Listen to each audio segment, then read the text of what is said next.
어떻게 그런 말을 한다는 것입니까? 이치에 닿지 않는 말을 가지고 사람을 이렇게 모략해서는 안 됩니다.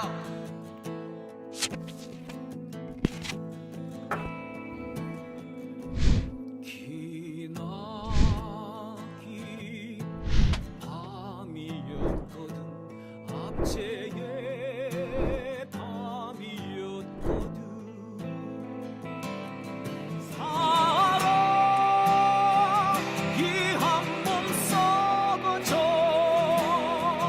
이 붉은 사나에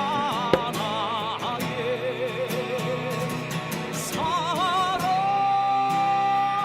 해방의 횃불 아래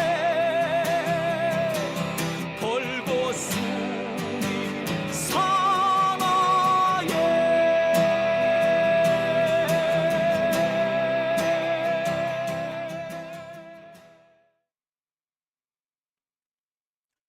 네, 오밤중의 뉴스 함께하고 계신 지금 시각이 12시 30분 지나고 있습니다. 자, 제가 준비한 두 번째 주제로 넘어갈게요. 제가 준비한 두 번째 주제는요. 1년 만에 정진상 만난 이재명 울컥한 이유입니다. 자, 앞서서도 제가 말씀을 드렸습니다만 오늘 이재명 대표의 재판이 열렸습니다. 오늘 재판은 대장동 사건입니다. 원래 이 대장동 사건은요, 크게 재판이 세 덩어리로 나눠져 있었습니다. 이른바 대장동 본류 사건이라고 하는 유동균이, 김만배니, 남욱이니 이런 사람들이 기소된 사건이 하나 있고요. 본류 사건이 하나 있고요. 그 다음에 김용 부원장과 정진상 실장이 기소된 사건이 하나 있고요.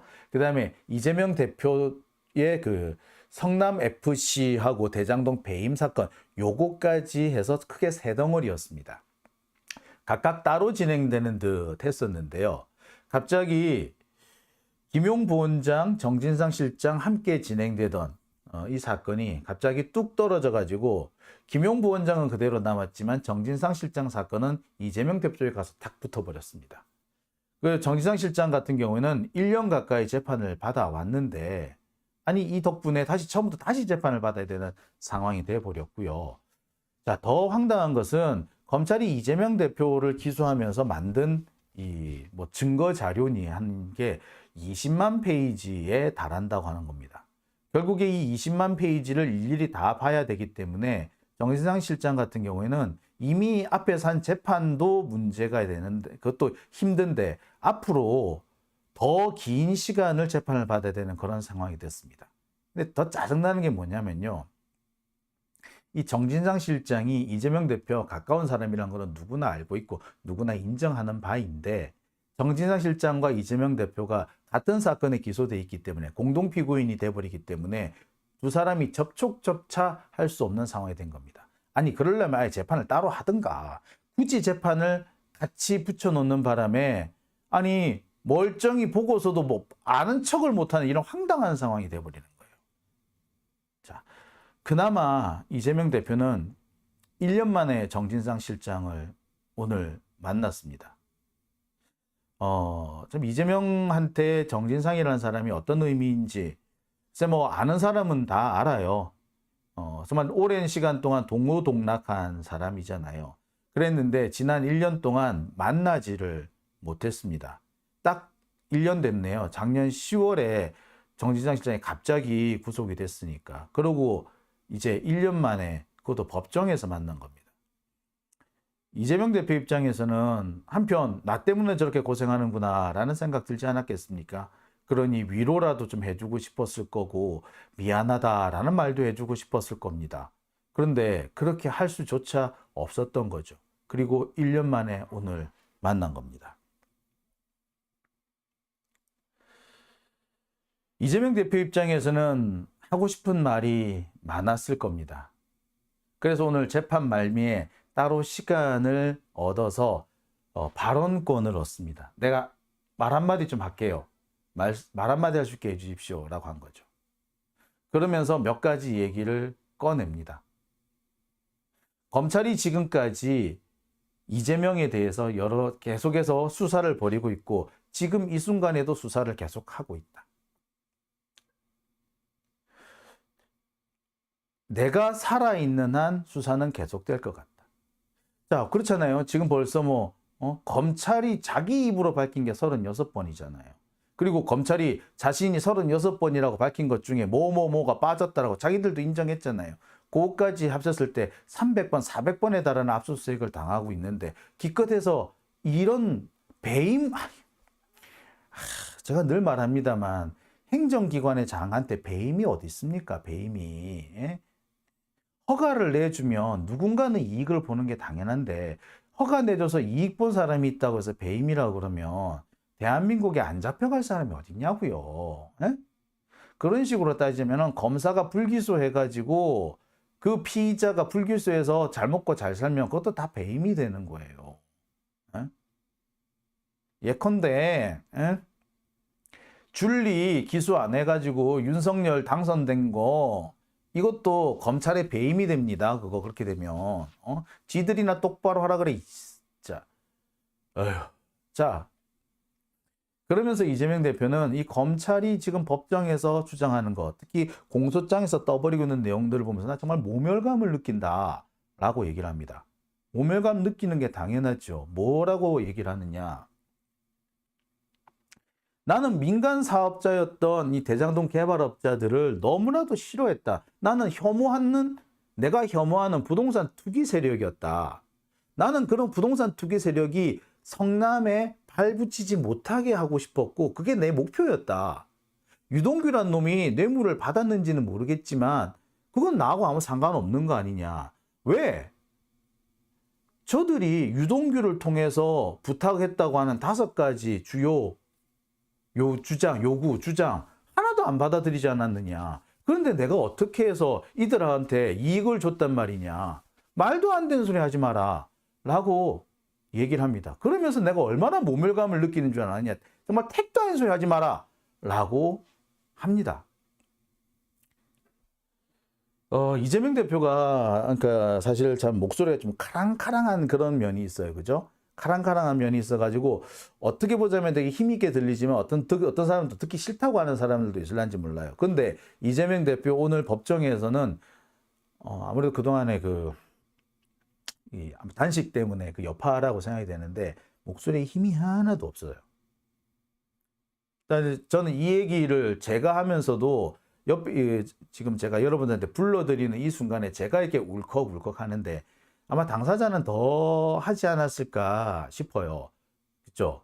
네. 제가 사실 이재명 대표를 기소한 검찰의 행태를 보면서 참 되게 열받아하고 이게 정말 택도 아닌 짓을 하고 있다라고 제가 몇 번을 말씀드렸던 게 다시 한번 말씀드립니다만 행정기관의 장이 허가를 내줬는데 개발 허가를 내줬는데 아니 개발 허가를 내주면 분명히 누군가는 이익을 보지. 근데 그 개발 이익 그 업자들이 거둔 개발 이익의 일부라도 환수를 했으면 그걸 잘했다고 해야 되는 거지. 더 많이 환수하지 못했다고 배임이다? 이런 개소리가 어디 있느냐고. 예? 더 많이 뺏어올 수 있었다고? 아니 역대 민간 주도의 개발 사업에서 이렇게 수천억 원씩 한 적이 없다고 진짜 너무 뻔한 얘기 아니에요? 근데 이제 검찰도 그렇고 이직들도 그렇고 아예 들을 생각조차를 안 하는 거지. 소위 말하는 중도층이라는 새끼들도 똑같아요. 내용을 따져보면은 지들 진짜 아예 이재명이 돈이라도 한 푼 받았고 이 기소가 됐으면 덜 억울하지. 한 푼도 받았다는 게 안 나왔잖아. 기껏 받았다가 유동규가 받았잖아. 유동규가 받아 처먹었잖아. 유동규가 나쁜 놈이란 거는 그럼 유동규를 잡아 쳐놓으면 되지. 자, 여기서 제가 한 사람 짚고 넘어가야 될 사람이 있어요. 그 뉴스톱의 김준일 대표, 이 사람 참 야비한 자더라고요. 지난 대선 때 이 사람이 뭐라고 얘기를 했느냐. 김용이든 정진상이든 유동규든 이들 중에 누군가가 업자들로부터 돈을 받았다면 이재명이 책임을 져야 한다. 이재명이 측근을 잘못한 책임이 있기 때문에 대선에 나오면 안 된다. 이런 얘기를 나불거리고 다녔어요. 아니, 형사 재판은 본인에 대한 책임이에요. 본인 책임. 내 행동에 대한 책임이에요. 내 행동에 대한 책임. 근데 남이 받아 처먹었는데 그걸 왜? 그러면서 괜히 주변에 대한 관리가 소홀하다는 둥 그런 개소리를 나불거리는데 그래서 아니 그렇게 따지자면 윤석열은 뭔데 장모 마누라 제대로 관리 못한 거 아니야? 아 진짜 짜증나 죽겠네. 한동훈 마찬가지잖아요. 예? 뭐 세금 적게 내려고 주민등록 뭐 그걸 어떻게 해요? 경기도로 진짜 어처구니가 없네. 그러면 그런 사람들은 왜 문제 안 쌌는데? 참 그런 놈들 때문에 우리가 이 고통을 받고 있는 겁니다. 김준일 대표 같은 사람 원래 그 이동영 거기 출연하면서 그래서 민주 진보 진영의 지지를 받고 그 자리에 올라간 거 아니에요? 근데 이제 와가지고 뒤통수를 따려? 아유 진짜.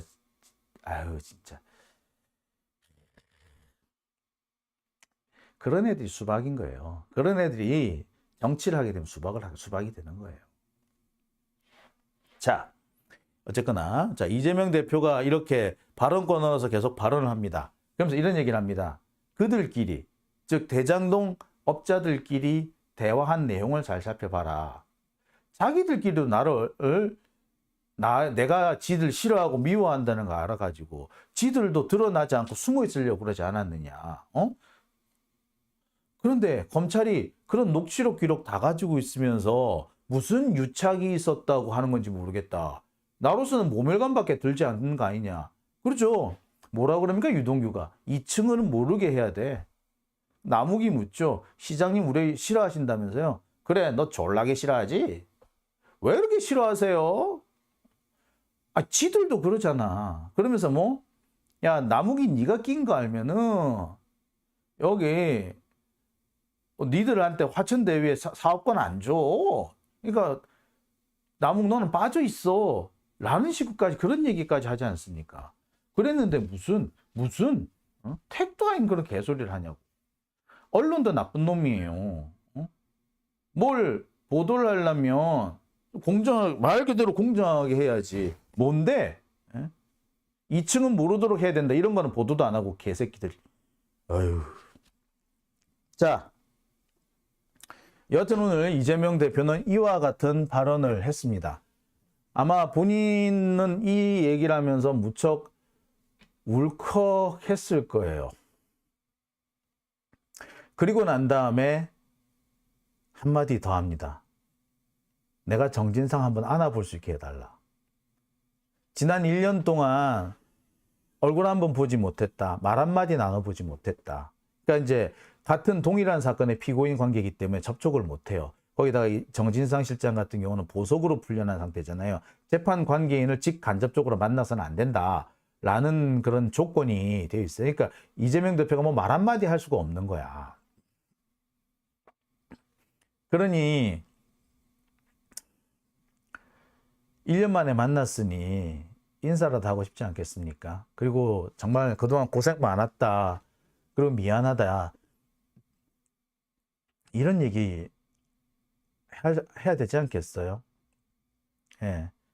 오늘 재판이 끝나고 난 다음에 이재명 대표가 정진상 실장을 이렇게 잠시 토닥토닥 안고 악수 한번 하고 이렇게 헤어졌어요. 말을 더 길게 못했습니다.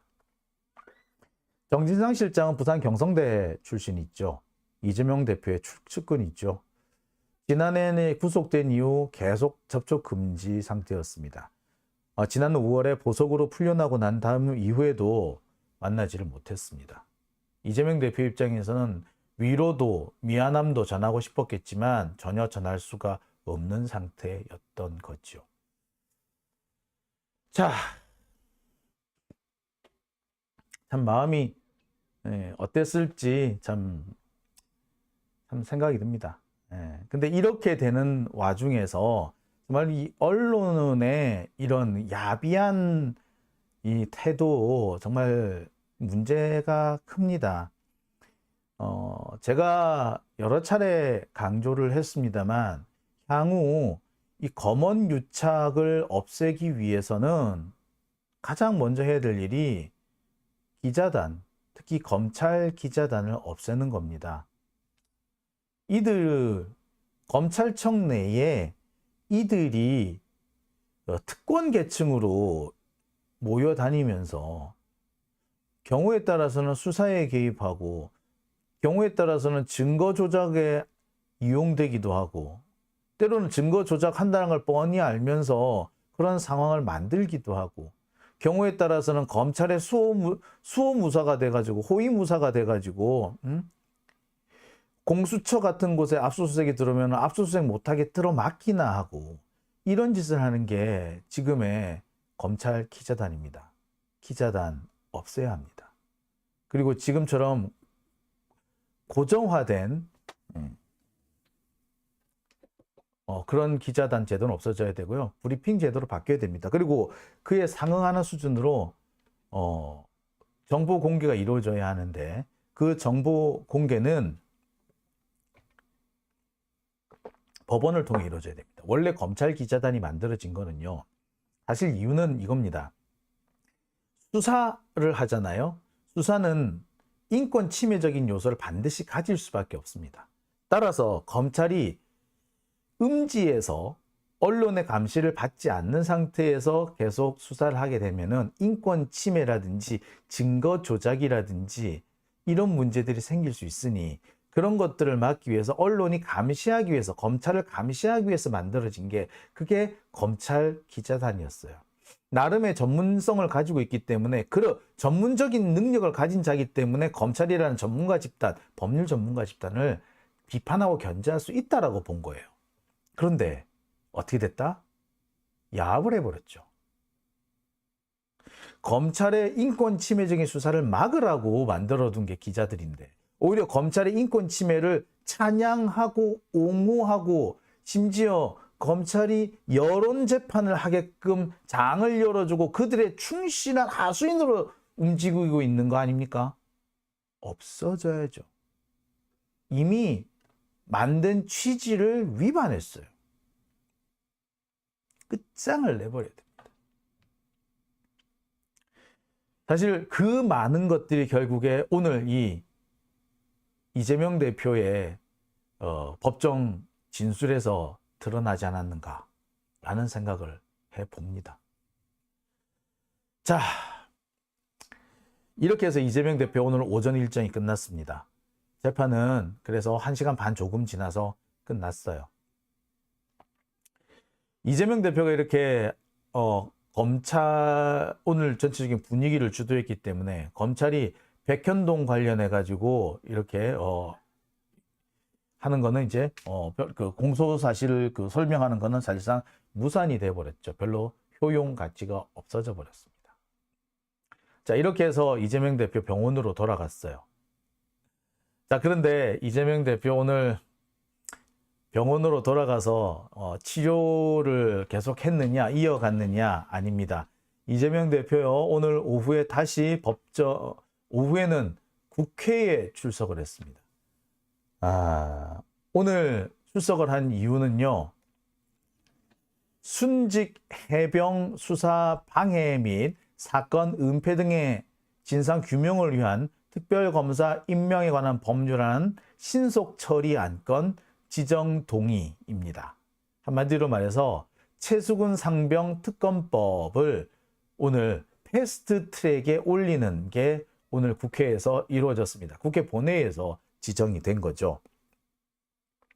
자, 이 패스트 트랙에 지정이 됐기 때문에 네, 여러분 잘 아시겠습니다만 패스트 트랙 지정은 국회의원 180명 이상의 동의를 얻어야 합니다. 근데 지금 민주당에 이걸 탈탈 털어도 180명이 안 됐죠. 이른바 민주당 성향, 친민주당 성향의 무소속까지 다 합친다고 하더라도요. 제가 최대치로 계산해 보니까 177명 정도가 나오더라고요. 참. 여기에는 정의당도 여기 이제 오늘은 동참을 했습니다. 결국 그래서 최수근 상병 특검법은요, 183명 출석에 찬성 182, 반대 1로 통과됐습니다. 이 반대는 누가 했는지 몰라 한번 살펴봐야 되겠어요. 이거는 공개가 아마 반대한 사람 공개가 됐을 텐데 누군지 좀 확인해 봐야 되겠어요. 183명만 출석한 거는요, 국힘당 의원들이 아예 본회의장을 퇴장을 해버렸습니다. 그래서 민주당 국회의원들만 진행이 된 거죠. 예.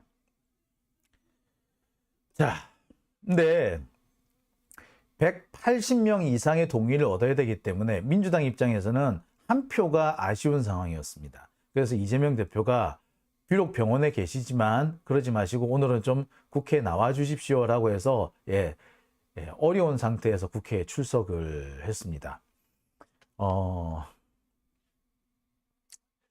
그래서 오늘 국회에 출석해서 이렇게 이 최수근 상병 특검법 패스트트랙 지정안이 통과가 됐어요.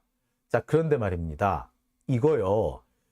사실 이재명 대표한테 굳이 출석을 안 해도 사실 안 해도 되는 상황이었어요. 근데 굳이 이재명 대표가 출석을 해야 되는 이유가 있었죠. 사실 이 최수근 상병 이 특검법 패스트트랙 지정은요, 원래 이재명 대표의 구속 체포동의안이 처리되는 그날 처리됐어야 할 안건입니다.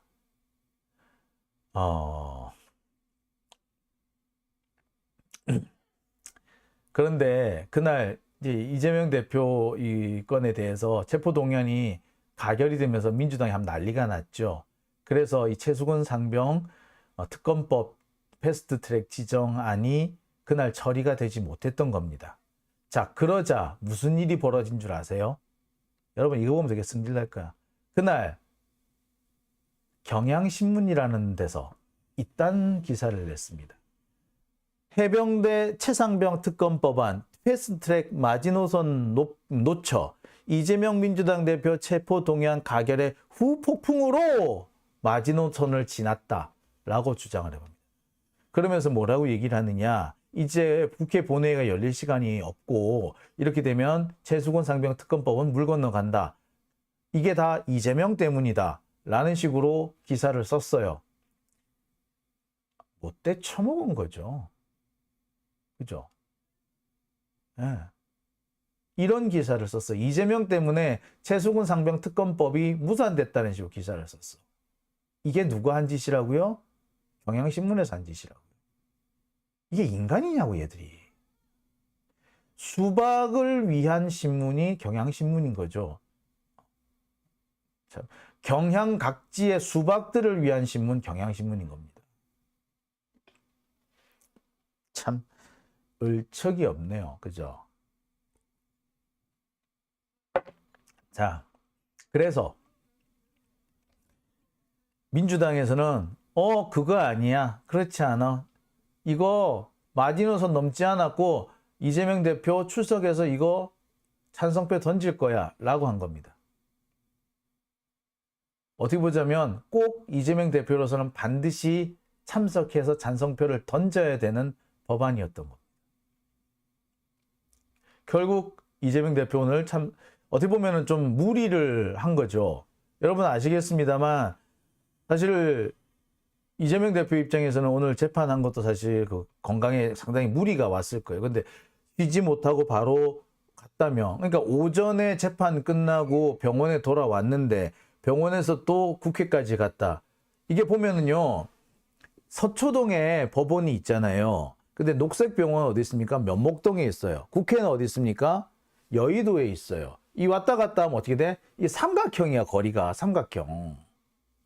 가장 이동 거리가 많은 이게 삼각형이잖아. 각각 뚝뚝 떨어져 있잖아요. 그죠? 이 많은 거리를 이동을 했었어야 돼요. 쉽지 않았을 겁니다. 체력적으로나 뭐로나. 근데 굳이 그런 무리를 했던 이유는 이 경향신문 같은 경향각지 수박들을 위한 신문이 있기 때문에 문제가 생긴 거예요. 이런 일을 하게 된 겁니다. 참 못됐죠. 진짜 못됐죠. 왜 경향신문이 이런 보도를 했느냐? 간단해요. 이재명 대표 체포동의안 가결시키고 난 다음에 민주당 내부에서 이렇게 들썩들썩거릴 거 아니에요. 그런데 야 지금 당장 해야 될 일이 있어. 이 일 처리해놓고 그 다음에 이재명 얘기하자. 이렇게 해서 뒤로 순서를 미루면 어떻게 돼? 예. 수박들은 대처할 시간을 가지게 되고 대처할 수 있는 논리를 만들게 되는 거죠. 그 시간을 벌어주려고 경향신문이 그런 짓을 한 거야.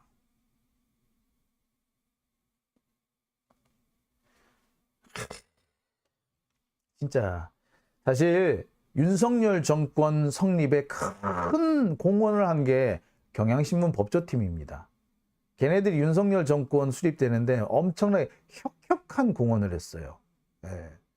여러분 잘 아는 그 유이곤 같은 애들이 그렇게 한 거지. 유이곤 그 새끼 나 고소했더라? 하여튼 더러운 놈. 아우 씨. 어우. 뭐 정산할 수 있는 할 날이 있겠죠. 아. 자. 예. 그래서 어떻게 보자면 보란 듯이 이 법을 통과시켰다라고 보시는 게 맞을지도 모르겠습니다. 제가 알기로는 차량 준비가 제때 안 돼가지고 택시 타고 가셨다 그러잖아요. 예, 택시. 처음에 저는 택시 타고 이동 중이라고 해서 깜짝 놀랐어요. 응? 택시를 타고 간다고? 예, 이유가 거기 있더만. 자, 예, 유현진님 후원해 주셨네요. 예, 후원해 주셔서 감사합니다. 아, 그러고 보니 제가 못 본 사이에 슈퍼챗 보내주신 분들이 이렇게 여러 분 계셨네요. 제가 아이고 제때 소개를 해드렸는데 소개 못 시켜드려 죄송합니다. 자, 맑음 153님, 송영길 대표가 언론개혁 시도했으나 당 주류 세력과 청와대 반대를 못 샀는데 가슴 아프죠. 예. 그 당시 당 주류 세력이라는 게 우리가 잘 알고 있는 이낙연이죠. 이낙연 쪽에서 그렇게 한 거죠. 그리고 당시 청와대를 장악하고 있는 게 사실 윤건영도 그렇고 다 그렇잖아요. 우리 수박이라고 말하는 사람들 다 원래 청와대 비서관 출신이잖아요. 그리고 노영민 이런 사람들 이렇게 막았대요. 참 속상합니다. 예, 참 많이 속상하네요.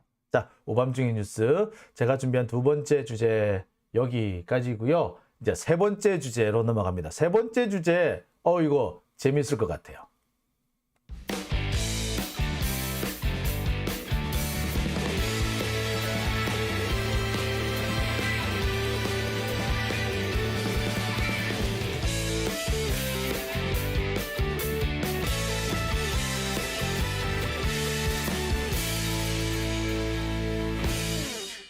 네, 오밤중